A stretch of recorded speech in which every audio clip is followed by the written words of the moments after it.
SLT speed up සවාරිය සමගින් සද්දන්ත වාසි රැල්ලක්. අලුත් බ්‍රෝඩ්බෑන්ඩ් සබඳතා සඳහා පළමු මාස දෙක පුරා data double. Speed up with SLT.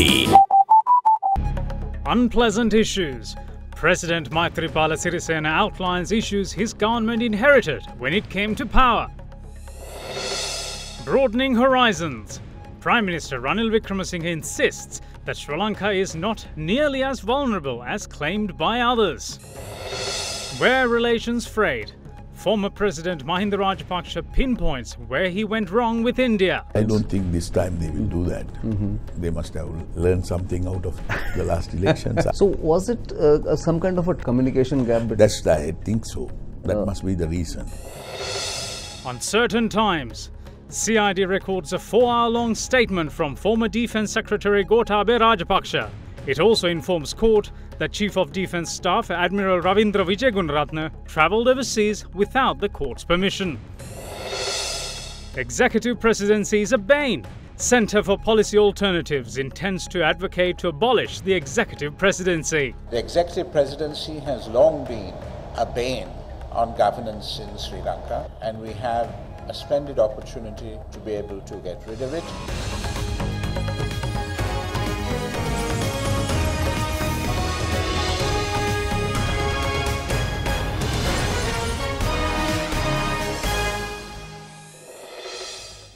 Good evening, bringing you news from across Sri Lanka and around the world on Other Derana 24/7. First at 9, I'm Indi Variyamwat. We begin with tonight's top stories. Economics predict the economic growth of the country to be affected by continuous fuel price hike coupled with increasing inflation. Speaking to First at 9, Dr. Indrajit Aponsu said this in a backdrop where fuel prices were increased once again yesterday. This was the 4th time in which fuel prices increased during the last 8 months. Largely originating from the issues of real estate in the United States in 2008, the Great Recession caused demand for energy to shrink, with oil prices collapsing from July 2008 high of $147 to a December 2008 low of $32. The fuel prices were at a peak during 2009 and 2014, with a barrel of crude oil being sold at around $110. The fuel prices, however, decreased from August in 2014, and the existing government decided to decrease the fuel prices accordingly. For instance, when the price of a barrel of crude fell from $110 to $85, local price of octane 92 petrol was reduced from 162 to 150 rupees. When the current government came to power in 2015, a barrel of crude was at $46, and the government also decreased the fuel prices, with 92 octane being sold at 117 rupees. However, since then, although the world fuel prices continuously decreased, the government failed to give its benefit to the people. For an instance, when crude oil was at $47, 92 octane petrol should have been given to people at a price below 70 rupees. When oil prices in the world market increase, the government, however, moves to increase local fuel prices. Although the prices in the world market were high in 2008 to 2014, the local fuel prices were lower than current prices. Crude oil price is at $77 today, and the local price of a litre of octane 92 is at 149 rupees. When the crude oil prices were at $77 in 2010, the local price of octane 92 was as low as 115 rupees. Quoting continuous losses incurred to the Ceylon Petroleum Corporation, the government decided to introduce a fuel pricing formula in line with prevailing global fuel prices, with a price revision to be done on the 10th of each month.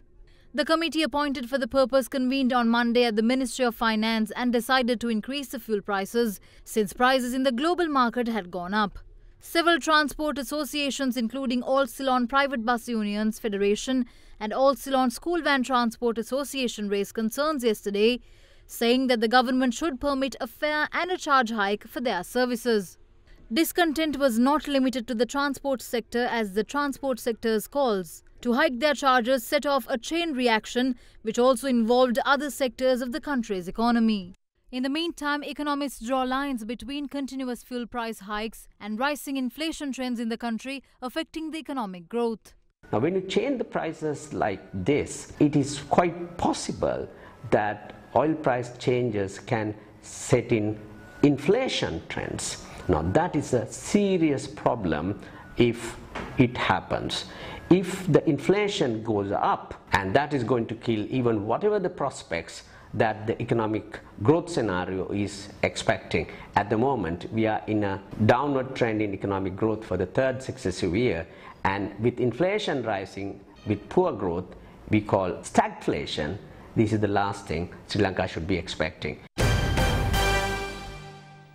President Maithripala Sirisena highlights his government as one which overcame various adversities, which includes winning the powers and winning over the international community. Addressing a ceremony today organized to mark the opening of a housing complex for middle-income families, the head of state made a reference to garbage heaps when speaking on challenges his government faced when it came to power. The Lake Crest Residence apartment complex at Mandavila in Mulleriyawa, which was constructed by the Urban Development Authority, was declared open today under the auspices of President Maithripala Sirisena. The UDA decided to introduce this apartment housing system to rural areas as well. But we are obstructed in these development efforts by the government politicians. I would like to remind you that the report compiled by Judge Chandradasa Nanayakara clearly mentions the responsible parties in the Mithuramulla tragedy. 1.5 years has passed, but nothing has happened. As a government, we had to deal with a number of unpleasant issues which are similar to garbage dumps, and we managed all of it. When we took over the government, the major issue was international influence on the country, and we saved the country from it. We did not create the Kolonava or the Saitam issue, but we have to sort them out as well. Prime Minister Ranil Wickremesinghe insists that Sri Lanka is not nearly as financially vulnerable as claimed by others. The Premier made this remark speaking to the CNBC News Service on the sidelines of the World Economic Forum of ASEAN in Hanoi, Vietnam, yesterday.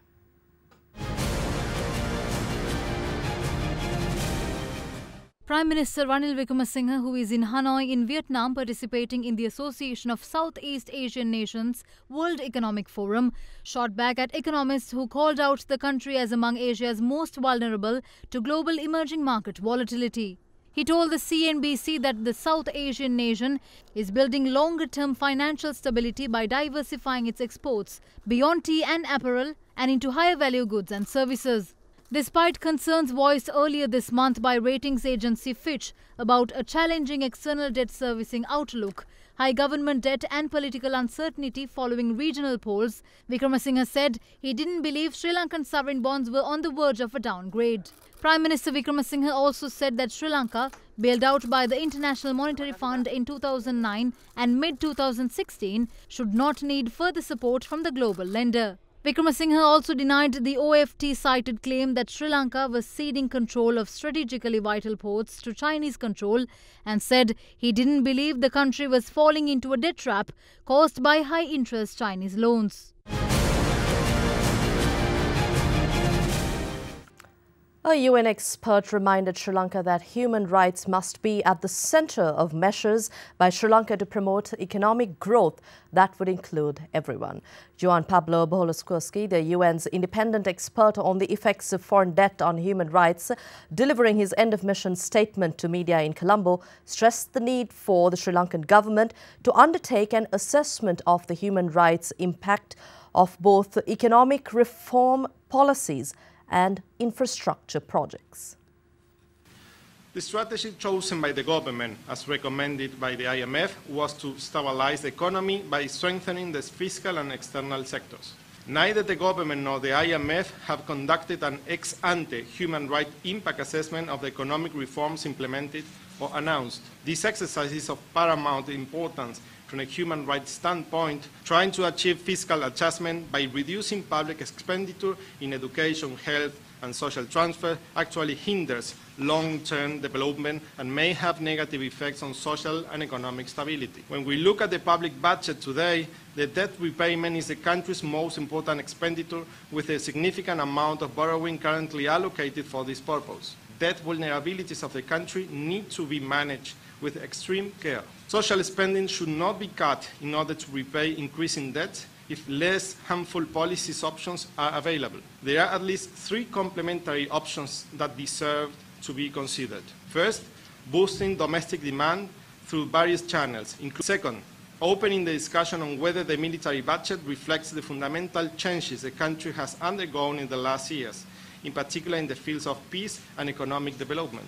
And third, renegotiating the debt with creditors in order to expand the fiscal space to boost the domestic demand. After the end of war in 2009, large-scale infrastructure projects have flourished over the country. However, the Sri Lankan legal framework does not establish the obligation to conduct a comprehensive and ex-ante human rights impact assessment of infrastructure projects.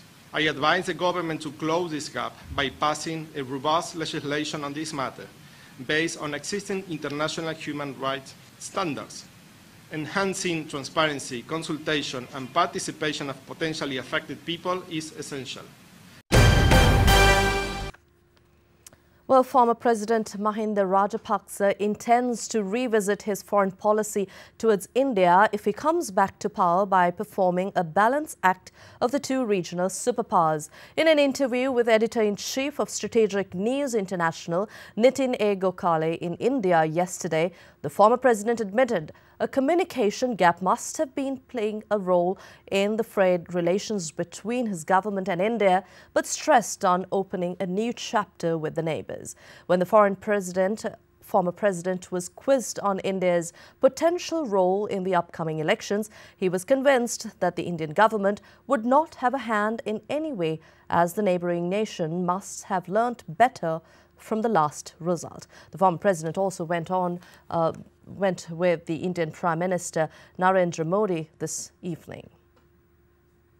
Former President Mahinda Rajapaksa, who is currently visiting India, sat down for an interview with Editor-in-Chief of Strategic News International, Nitin A. Gokhale, where he spoke about the Indo-Sri Lanka relations, among other mainstream concerns. I heard from your brother that Mr. Narayanan advised him that, you cannot win against LTTE, so compromise. I think most of the people, even the West, was thinking that we can't win the war. You did make an effort to actually have a peace talk with him. That did not happen. Yes, we went to Geneva several times, then to Norway, but finally, after 2 days or 1 day, Prabhakaran called them back. It has been said about the India-Sri Lanka relations during your time that it was easy to have that relationship during the war, but it became difficult during peace. Was that true? That is true, I think. I don't know why.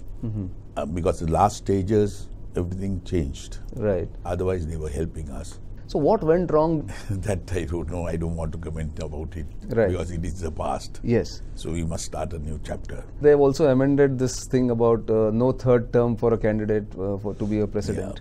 Yeah. Is that an obstacle for you? Yes, they have already introduced it. That's right. But there are loopholes where I can. So they want to see that it is completely taken away. Do you see India's role again in the Sri Lanka elections in the coming years? I don't think this time they will do that. They must have learned something out of the last elections and the results. So was it some kind of a trust deficit or some trust, and so there's some kind of a gap, communication gap? I think so. That must be the reason. Between you and the Indian government? Indian government, from our side. If you come back to power, how will you deal with this China-India we will balance it. I think we have to balance it. Because I am interested in Sri Lanka. Right. Then we have to balance the 2 giants. But India is the closest. The current government in Sri Lanka has given away Hambantota equity stake, Colombo port. How do you see that? I am against privatization. Right. Our government is against privatization. We never gave them. But this government has given them 99 years. Right. And in some cases, 299 years. That is 200 years, nearly 200 years. Right. You give to them anybody for 200 years. That shows that it is worse than selling it. Prime Minister Ranil Wickremesinghe, however, insists that the Hambantota port lease can be terminated at any time if the requirement arises. The Prime Minister was also interviewed by Gokhale in Hanoi, as the PM is currently in Vietnam to participate in the World Economic Forum on ASEAN. He also said that nothing will be allowed to be used for military purposes. The Prime Minister added that Sri Lanka has told China, Japan and others that there was an understanding between India and Sri Lanka that the Indian territory will not be used for anything harmful to Sri Lanka's security. Similarly, he said that Sri Lankan territory will not be used for anything harmful to Indian security and therefore the countries are functioning within that framework. In the meantime, President Mahinda Rajapaksa sidestepped a question on the identity of the next presidential candidate by saying that his brother is certainly a contender without revealing much. In an interview with The Hindu during his tour in India, the former president made it clear that the party and the coalition will have the final word on who would be people's choice. Indian media outlet The Hindu published an interview it did with former President Mahinda Rajapaksa featuring the question whether the presidential candidate for the next election would come from within his family or not. Responding to the question, the former president said that his son cannot be a presidential candidate since the minimum age for the candidacy is raised to 35 years, which makes him ineligible for the 2019 election. He, however, said his brother is certainly a contender, but the party and the coalition will have to decide who the people want. Back in Sri Lanka, journalists put the former president's remarks to the leader of the Pivitru Hela Urumaya parliamentarian Udaya Gammanpila for his views. Yes, we continuously said that. It is our wish to see Gotabaya Rajapaksa as our presidential candidate. We are glad that former President Mahinda Rajapaksa gained clarity in this regard. The Centre for Policy Alternatives today filed papers intervening in the petition filed by parliamentarian Udaya Gammanpila challenging the 20th Amendment to the Constitution. Speaking to First at 9, the Executive Director of the Centre, Dr. Pakisothi Saravamuthu, said that since the executive presidency has long been a bane, that this is a splendid opportunity to do away with it.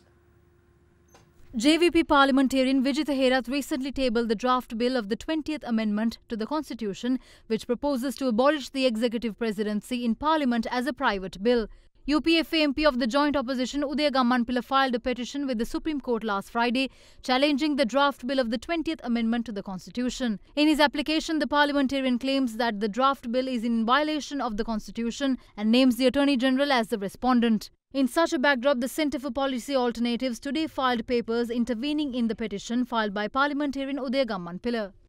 We have intervened on behalf of the 20th Amendment, and we believe that it can be done now without a referendum in the country at large, and that in terms of the promises made in January 2015, that this would go some way in advancing, in achieving the promises on the constitutional reform front. The executive presidency has long been a bane on governance in Sri Lanka, and we have a splendid opportunity to be able to get rid of it, and I think we must avail ourselves of this opportunity. We need to have an executive where it's not overmighty, where power is distributed, and where the overall concerns of governance are acknowledged and upheld. This is why we need an abolition of the executive presidency, and this is why we are intervening in support of the 20th Amendment. Former Defence Secretary Gotabaya Rajapaksa arrived at the Criminal Investigations Department this morning to record a statement on the abduction and assault of journalist Keith Noya. With that, let's take a look at other court's proceedings of the day. Former Defence Secretary Gotabaya Rajapaksa arrived at the Criminal Investigation Department this morning to record a statement over the abduction and assault of journalist Keith Noya. The recording of the statement lasted for nearly 4 hours. The petition filed by MP Johnston Fernando seeking a court order to declare the decision taken by the Kurunegala High Court to remand the parliamentarian until the end of his case as unlawful was taken up before a judge bench comprising Justices Janak De Silva and Achala Vengapulli. The Court of Appeals said today that the decision on the support bail application filed by parliamentarian Johnston Fernando will be announced on the 17th of September. In another development, the Criminal Investigations Department informed the court today that the incumbent Chief of Defence Staff, Admiral Ravindra Vijay Gunaratne, should be questioned over the abduction and disappearance of 11 Tamil youths in 2008 and 2009. Accordingly, the Chief of Defence Staff, who is currently overseas, was informed to appear before the CID to record a statement on the 10th of September. The CID officers informed the court that the Chief of Defence Staff has travelled overseas without informing the CID. You are watching Sri Lanka's award-winning news channel, Derana 24/7.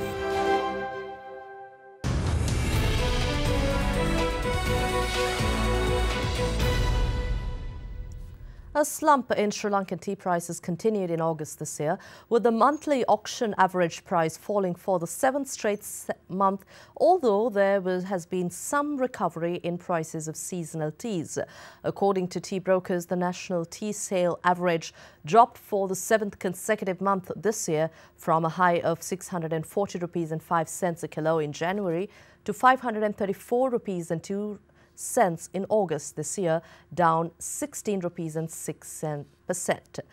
They said that the auction average for August 2018 of 534.02 rupees was a marginal 3.86 rupees a kilo lower than the average in July, but a significant decrease of 72.84 rupees or 12% from the August 2017 average of 606.86 rupees. The auction average price of tea produced in all three elevations, high, low and medium, were lower this August compared with the same month in 2017, with prices of some seasonal teas having recovered at the weekly auctions.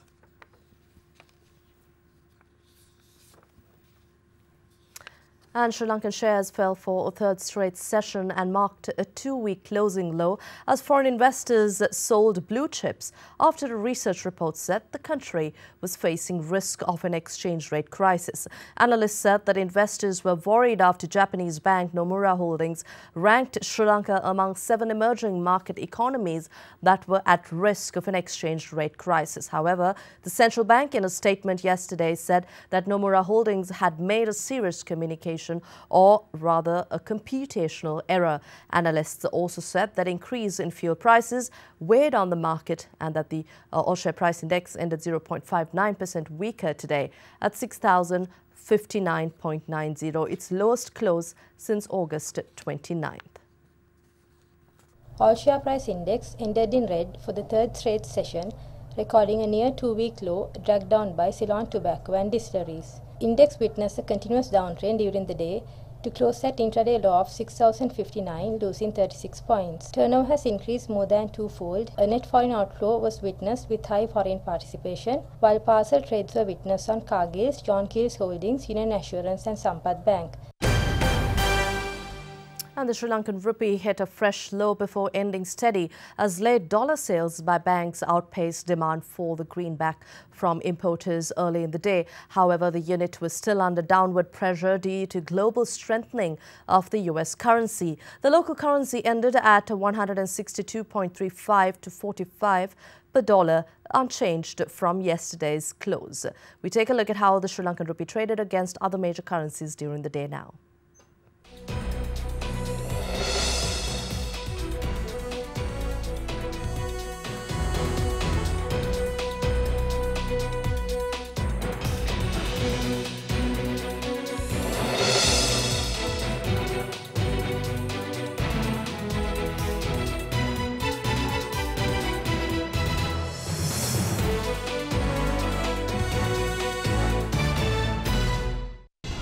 Watching Sri Lanka's premier news channel, Derana 24/7.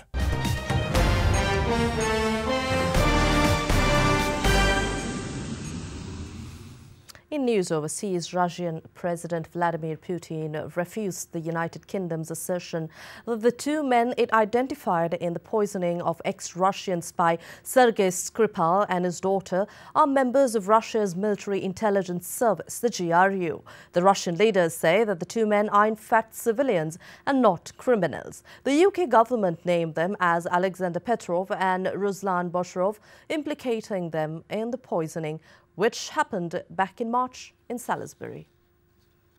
Ever since the UK spy poisoning siege broke out, Russia has been denying any involvement in the controversy.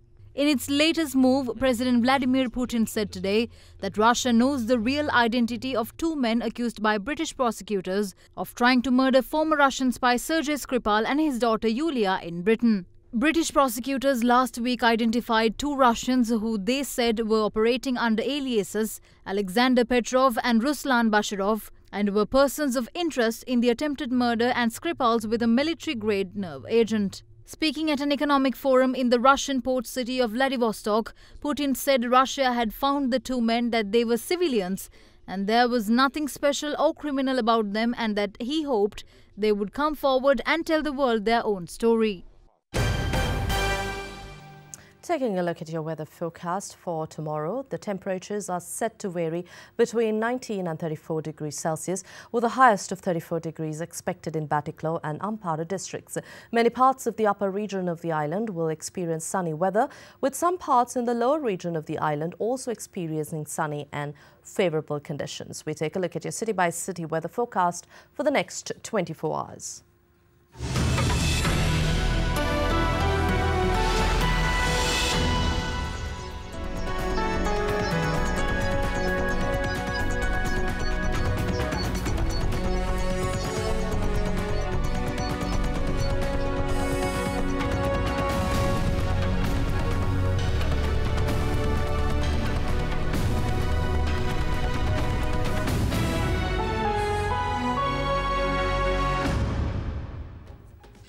That's it from Other Derana 24/7, first at 9 for tonight. But before we go, we'd like to leave you with some aerial visuals of the Gaul Fort.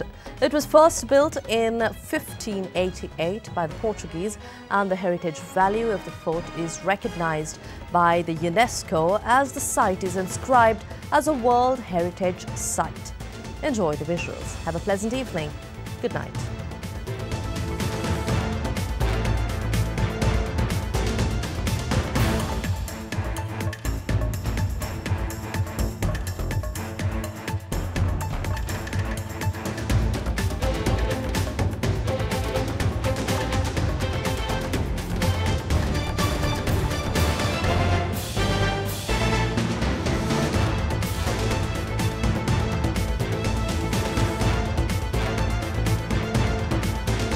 Bringing you the news and information 24 hours a day. This is Sri Lanka's premier news channel, Other Derana 24/7.